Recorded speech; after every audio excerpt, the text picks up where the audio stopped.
Barchaga sevimli, lekin eng ko'p vaqt oladigan ovqatlardan biri bu xonim. Shu sabab shoshib turganingizda yoki xamir yoyishga qiynalganingizda aynan lavash xamiri eng katta yordamchi bo'ladi. Nachinka uchun har doimgidek go'sht, piyoz, kartoshka, tabga ko'ra tuz va ziravorlar kerak bo'ladi. Endi esa navbat xamirga. Lavash xamirlarining ichidan 3 ta xamir chiqadi.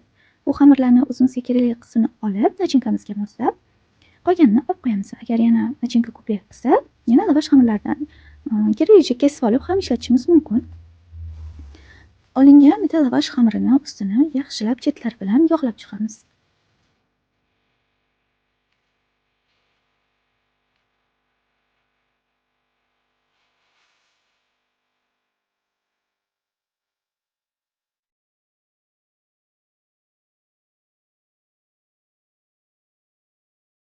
Nachinkani solib, atrofiga to'liq qilib yoyamiz.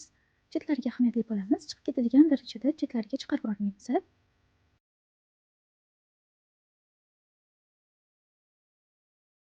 Lavash xamirlarini yaxshilab o'rab, o'zimizga kerakli shaklga keltirib kesib olamiz.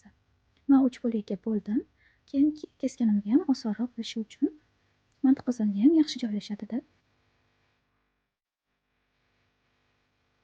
Endi pishirishga yarim soatga olib qo'yamiz. Pishgandan so'ng lavash xamirlarini xohishga ko'ra bezatishingiz mumkin. Yoqimli ishtaha! Yana shunaqa oson retseptlarni o'tkazib bormaslik uchun obuna bo'lishni unutmang.